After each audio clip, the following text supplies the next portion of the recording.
ಸ್ವಾಮಿಗಳು ಬಹಳ ಜನ ಸಂತರು ಮಹಾಂತರು ಅನಿಸ್ಕೊಂಡವರು ಕೈಯಾಗ ಬೆಂಕಿ ಗಿಡಿ ಹಿಡ್ಕೊಂಡು ಸಮಾಜದೊಳಗ ಬೆಂಕಿ ಹಚ್ಚಿಕೊಂಡು ತಿರುಗಾಡಂತ ಕಾವಿದಾರಿಗಳ ಮಧ್ಯದೊಳಗ ಕಾವಿ ಇಲ್ದಂತವ್ರು ನೀವು ಸಾಮಾಜಿಕ ಪ್ರಜ್ಞೆ ಮೂಡಿಸುವಂತ ಕೆಲಸ ಮಾಡ್ತಾ ಇದೀರಲ್ಲ, ನಿಮ್ಗೆ ಎಷ್ಟು ಸಲ ಹ್ಯಾಟ್ಸಪ್ ಹೇಳಿದ್ರು ಸಹಿತ ನನಗೆ ಸಮಾಧಾನ ಅನ್ಸೋದಿಲ್ಲ. ಯಾಕಂತ ಕೇಳಿದ್ರೆ ಬಹುಶಃ ಇದು ಇಡೀ ಭಾರತಕ್ಕೆ ಒಂದು ಮಾದರಿ ಗ್ರಾಮ ಅಂತ ಅನಿಸ್ತದೆ. ನಮ್ಮ ಇವ್ರು ಹೇಳಿದ್ರು ಈಗ ಪ್ರಾಸ್ತಾವಿಕ ನುಡಿಯಲ್ಲಿ ಹೇಳಬೇಕಾದ್ರೆ ಒಂದೊಂದು ವಿಶೇಷತೆ ಈ ಊರಿಗಿದೆ. ಒಂದೇ ತರದ ವಿಶೇಷತೆ ಇಲ್ಲ, ಹಲವು ಪ್ರಮುಖ ಪ್ರತಿಮೆಗಳಲ್ಲಿ ವಿಶೇಷತೆ ಇರುವಂತ ಊರು ಯಾವುದರಿದ್ರೆ ಅದು ಸುಳೆಬಾವಿ ಅಂತ ವಿಮಾನದಿಂದ ಹೇಳಬೇಕಾಗ್ತದೆ. ಒಂದು ತಿಂಗಳ ಪ್ರವಚನ ಮಾಡಿದೆ. ನನಗೆ ಈ ಸುಳೆಬಾವಿ ಇತಿಹಾಸ ಹೇಳಬೇಕಂದ್ರೆ ಮುಗಿಲೇ ಇಲ್ಲ, ಇನ್ನೂ ಸಾಕಷ್ಟಿತ್ತು. ಅಂತ ಇತಿಹಾಸ ಹೊಂದಿರುವಂತ ಊರು ಯಾವುದರಿದ್ರೆ ಅದು ಸುಳೆಬಾವಿ ಅಂತ ಹೇಳಬೇಕಾಗ್ತದೆ. ಇವತ್ತ ಆಶ್ಚರ್ಯವಾಗಿರುವಂತಹದ್ದು, ಹಿಂದೂಗಳಿಗೆ ನೋಡಿದ್ರೆ ಮುಸಲ್ಮಾನರು ಮೂಗು ಮುರಿಯುವಂತದ್ದು, ಮುಸಲ್ಮಾನರು ನೋಡಿದ್ರೆ ಹಿಂದೂಗಳ ಮೂಗು ಮುರಿಯುವಂತದ್ದು. ಈಗ ಸ್ವಾಮಿ ಸತ್ಪುರುಷರು ಮೌಲ್ಯಗಳು ಒಂದು ಉದ್ಯೋಗ ನಡೆಸಿದ್ದಾರೆ. ಏನು ಉದ್ಯೋಗ ನಡೆಸಿದ್ದಾರೆ ಅಂದ್ರೆ ಆ ವೇದಿಕೆ ಮೇಲೆ ಕರೆದಾಗ ಒಂದು ಹಾರ ಹಾಕೋದು, ಅವ್ರಿಗೆ ಸನ್ಮಾನ ಮಾಡೋದು, ಕಾವಿದಾರಿಗಳನ್ನ ಮಸ್ಜಿದಿಗೆ ಕರೆಸೋದು. ಆ ಕಾವಿದಾರಿಗಳು ಮಸ್ಜಿದ್ ದಾಟಿ ಹೋದ್ಗಳೇನೆ ನೈ ಚಲ್ತಾರೆ ಉನ್ಕೋ ಹಮಾರೆ ಕೋ ಚೋಪ ಏಕ್ ಹಾರ ದಾಲ್ಕೋ ಬೇಸ್ ದಿಯಾ ಅಂತಾರೆ. ಇವರು ಮುಸಲ್ಮಾನರ ವ್ಯಕ್ತಿನ ಕರೆದು ಈ ಕಾವಿದಾರಿ ಢೋಂಗಿ ಕಾವಿದಾರಿಗಳು ಏನ್ ಮಾಡ್ತಾರೆ ಅಂತ ಕೇಳಿದ್ರೆ ಅವ್ರಿಗೆ ಕರೆದು ಹಾರ ಹಾಕಿದಂಗ ಮಾಡಿ ಆ ಮುಸ್ಲಿಂ ಸಮಾಜ ಕೊಡುವಂತ ಪಟ್ಟಿ ಗಿಟ್ಟಿ ತಗೊಂಡು ಮತ್ತೆ ಇವರೆಲ್ಲ ಏನ್ ಹೇಳ್ತಾರೆ ಅಂದ್ರೆ ಹಮ್ಕು ಉನ್ಕು ನೈ ಚಲ್ತಾರೆ ಹಮಾರೆ ಉನ್ಕಾ ಅಂತ ಹೇಳುವಂತ ಜನ ಬಹಳ ಇದ್ದಾರೆ. ಅಂಥದ್ರೊಳಗ ಎಲ್ಲರೂ ಕೂಡ್ಕೊಂಡು ಎಂತ ಅದ್ಭುತವಾದಂತ ಕೆಲಸ ಮಾಡಿರಿ ಅಂದ್ರೆ ಆ ತೇರಿಗೆ ಗರಡು ಕಟ್ಟುವಂತ ಕೆಲಸ ಇಸ್ಲಾಂ ಧರ್ಮದಿಂದ ಮಾಡಿಸ್ತೀರಿ ಅಂತಂದ್ರೆ ನಿಮ್ಮ ದೇವಾಂಗ ಸಮಾಜಕ್ಕೆ ಹ್ಯಾಟ್ಸಪ್ ಹೇಳಬೇಕಾಗ್ತದೆ, ಕೃತಜ್ಞತೆ ಹೇಳಬೇಕಾಗ್ತದೆ. ಈ ದೇಶಕ್ಕೆ ನೀವು ಮಾದರಿ ಅಂತ ಹೇಳಬೇಕಾಗ್ತದೆ. ಈ ದೇಶಕ್ಕೆ, ಬರೀ ನಿಮ್ಮ ಸಮಾಜಕ್ಕಲ್ಲ ಇಡೀ ದೇಶಕ್ಕೆ ನೀವು ಮಾದರಿ. ಮಠದ ಹೊಲ ಅಂತ, ಆ ಮಠದ ಹೊಲದಾಗ ಯಾರೋ ಶೂದ್ರ ಬರಬಾರ್ದಂತ ಹೊಲ ಸಹಿತ ಮುಟ್ಟುಕೊಳ್ಳಾರ್ದಂಗೆ ಇಟ್ಕೊಂಡಿದ್ದಾರೆ ಕೆಲವು ಜನ ಸ್ವಾಮಿಗಳು. ಅಂಥದ್ರೊಳಗೆ ಈ ಸುಳೆಬಾವಿ ಗ್ರಾಮದೊಳಗ ಬರೇ ಮುಟ್ಕೊಳ್ಳೋದು ತಟ್ಕೊಳ್ಳೋದು ಅಲ್ಲ, ಸಾಕ್ಷಾತ್ ನೀವೇನು ದೇವರಂತ ಪ್ರತಿಷ್ಠಾಪನೆ ಮಾಡಿದಿರಲ್ಲ ಆ ದೇವರಿಗೆ ಅಭಿಷೇಕ ಶುದ್ಧರಿಂದ ಮಾಡಿಸ್ತೀರಿ ಅಂದ್ರ ನಿಮಗೆ ನಿಜವಾಗ್ಲೂ ಹ್ಯಾಟ್ಸಪ್ ಹೇಳ್ಬೇಕಾಗ್ತದೆ. ಅದಕ್ಕೆ ಮಿರ್ಜಾ ಗಾಲಿಬ್ ಒಂದು ಕಡೆ ಹೇಳ್ತಾರೆ, ಹಿಂದೂ ಹೋನೆ ಸೆ ನಹೀ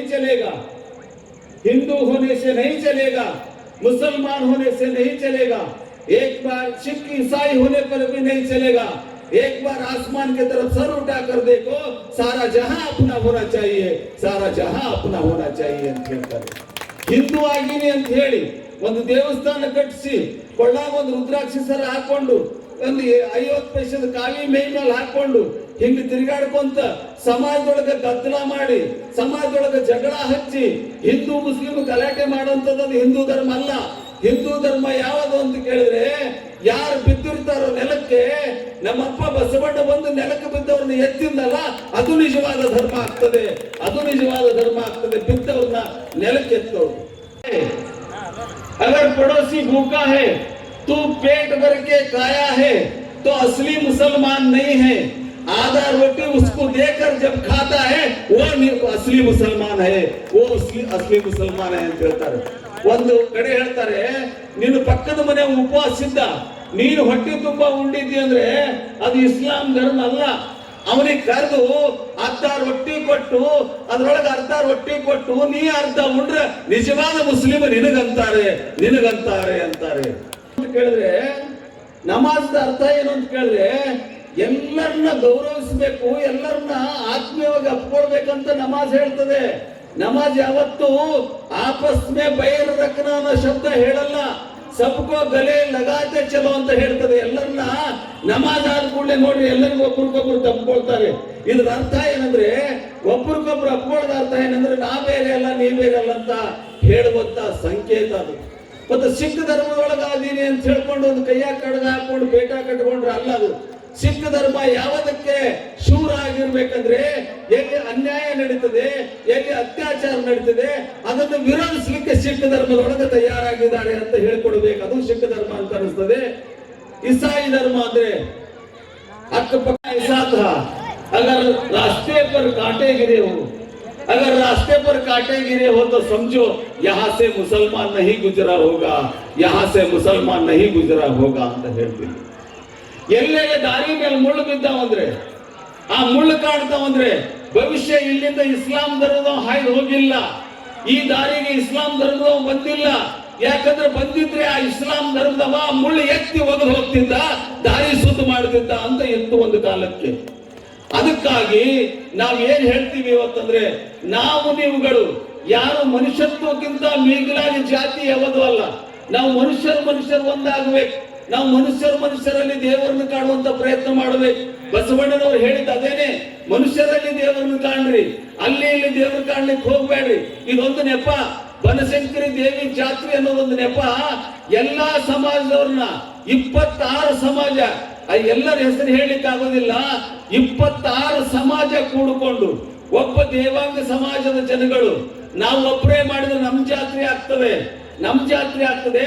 ಇದು ನಮ್ ಜಾತ್ರೆ ಆಗಬಾರ್ದು, ಇದು ನಮ್ಮೆಲ್ಲರ ಜಾತ್ರೆ ಆಗಬೇಕು, ಇದು ನಮ್ಮೆಲ್ಲರ ಜಾತ್ರೆ ಆಗಬೇಕು ಅಂತ ಹೇಳಿ ಹಿಂದೂ ಮುಸಲ್ಮಾನ್ ಎಲ್ಲರೂ ಕೂಡಿಕೊಂಡು, ಎಲ್ಲಾ ಜಾತಿಯವರು ಕೂಡಿಕೊಂಡು ಈಗೇನು ಮಾತಾಡ್ತಾರಲ್ಲ, ಬೆಂಕಿ ಹಚ್ಚುವಂತ ಮಾತುಗಳಾಡ್ತಾರಲ್ಲ, ಅಂಥವ್ರನ್ನ ಕಿವಿ ಹಿಂಡಿ ಕರ್ಕೊಂಡ್ ಬರ್ಬೇಕು. ಎಲ್ಲಿಗೆ? ಅವ್ರೇನು ಮಾತಾಡ್ತಿರ್ತಾರಲ್ಲ, ಜಿಗದು ಮಾತಾಡ್ತಿರ್ತಾರಲ್ಲ, ಜಗಳ ಹಚ್ಚುವಂತ ಮಾತುಗಳು ಆಡ್ತಿರ್ತಾರಲ್ಲ, ಅಂಥವ್ರನ್ನ ಕಿವಿ ಹಿಂಡಿ ಕರ್ಕೊಂಡ್ ಬರ್ಬೇಕು. ನೋಡಿಲ್ಲಿ, ಎಲ್ಲಿ ನೋಡಿದ್ರ ಸುಳೆಬಾವಿಯಲ್ಲಿ ನೋಡು, ಎಲ್ಲರೂ ಅಣ್ಣ ತಮ್ಮರಾಗಿ ಬದುಕ್ತಾರೆ. ಇದೇ ನಿಜವಾದ ಭಾರತ, ಇದೇ ನಿಜವಾದ ಭಾರತ ಅಂತ ಹೇಳಬೇಕಾಗ್ತದೆ. ದೊಡ್ಡ ಸಿಟಿಗಳದಾವೆ, ನಗರಗಳದಾವೆ, ಮೆಟ್ರೋಪಾಲಿಟನ್ ಸಿಟಿಗಳದಾವೆ. ಅವನು ತಗೊಂಡು ಏನ್ ಬೆಂಕಿ ಹಚ್ಚಾಕ? ಅವು ಭಾರತಕ್ಕೆ ಆದರ್ಶವಾದ ಊರುಗಳಲ್ಲ, ಭಾರತಕ್ಕೆ ಹೆಮ್ಮೆ ಪಡುವಂತ ಊರುಗಳಲ್ಲ. ಭಾರತ ಮಾತೆಯ ಹೆಮ್ಮೆಯ ಗ್ರಾಮ ಯಾವುದರಿದ್ರೆ ಅದು ಸುಳೆಬಾವಿ ಅಂತ ಹೇಳಬೇಕಾಗ್ತದೆ, ಸುಳೆಬಾವಿ ಅಂತ ಹೇಳಬೇಕಾಗ್ತದೆ. ನಂಜನಮಠ ಅವರೇ, ಈ ಊರನ್ನ ಇಲ್ಲೇ ಮುಚ್ಚಿಡಕ್ ಹೋಗ್ಬೇಡ್ರಿ, ಈ ಊರನ್ನ ಇಲ್ಲೇ ಮುಚ್ಚಿಡಕ್ ಹೋಗ್ಬೇಡ್ರಿ. ಈ ಊರನ್ನ ಪಾರ್ಲಿಮೆಂಟ್ ತಗೊಂಡು ಹೋಗಿ ಅಲ್ಲಿ ಹೇಳ್ರಿ, ಏ ಧಟ್ರೆ ನೋಡ್ರಿ ನಮ್ಮ ಊರ್ ಹೆಂಗೈತೆ, ನಮ್ಮ ಊರಿಗೆ ಭಾರತದ ವತಿಯಿಂದ ಎಂತ ಪ್ರಶಸ್ತಿ ಕೊಡ್ಬೇಕಂದ್ರ ಇಡೀ ಭಾರತದೊಳಗೆ ಆದರ್ಶ ಗ್ರಾಮ ಅಂತ ಪ್ರಶಸ್ತಿ ಕೊಡ್ರಿ ಅಂತ ಹೇಳಿ ನೀವು ಹೋಗಿ ಪಾರ್ಲಿಮೆಂಟ್ನಾಗ ಅದ್ರ ಬಗ್ಗೆ ಪ್ರಸ್ತಾವ ಮಾಡ್ರಿ. ಯಾಕಂತ ಕೇಳಿದ್ರೆ ಇವತ್ತಿನ ಪರಿಸ್ಥಿತಿ ಒಳಗೆ ಈ ಊರು ಬಹಳ ನೆಸಸರಿ. ಅದು ಇವತ್ತಿನ ಪರಿಸ್ಥಿತಿ ಒಳಗೆ ಎಂತ ವಿಷಮಕಾರಿ ಪರಿಸ್ಥಿತಿ ಅಂದ್ರೆ, ಈ ಢೋಂಗಿ ಸಮಾಜವಾದಿಗಳಂತ ಹೇಳ್ಕೊಂಡು ಸಮಾಜದೊಳಗೆ ಜಗಳ ಹಚ್ಚುವಂತ ಕಿಲಾಡಿಗಳೇನಿದಾರಲ್ಲ, ಅಂಥವ್ರಿಗೆ ಉತ್ತರ ಕೊಡಬೇಕಾಗಿದೆ ನಾವೆಲ್ಲ ನಿಂತುಕೊಂಡು. ನನಗೆ ಬಹಳ ಖುಷಿ ಅನಿಸ್ತದೆ, ನಾವೆಲ್ಲ ಒಟ್ಟಾಗಿ ಉತ್ತರ ಕೊಡ್ಬೇಕು. ಏನು ಅಂತ ಕೇಳಿದ್ರೆ, ಭಾರತ ಅಂದ್ರೆ ಯಾವುದಪ್ಪ? ಯಾವುದು ಭಾರತ? ಹಿಂದೂಗಳಿರೋದ ಭಾರತ ಅಲ್ಲ, ಮುಸ್ಲಿಂ ಇರೋದು ಭಾರತ ಅಲ್ಲ, ಸಿಖ್ ಇಸಾಯಿಗಳಿರೋದು ಭಾರತ ಅಲ್ಲ. ವಿವಿಧತೆಯಲ್ಲಿ ಏಕತೆಯನ್ನು ಸಾರಿದಂತ ಎಲ್ಲಾ ಸಮಾಜ ಒಳಗೊಂಡಂತದ್ದು ಭಾರತ ಹೊರತಾಗಿ ಒಬ್ಬೊಬ್ಬರನ್ನು ಭಾಗ ಮಾಡಿದ್ರದ್ದು ಭಾರತ ಆಗೋದಿಲ್ಲ. ಅದಕ್ಕಾಗಿ ನಾವು ಇದಕ್ಕಾಗಿ ಪಣ ತೊಡೋಣ ಅನ್ನೋ ಮಾತನ್ನು ಹೇಳ್ತಾ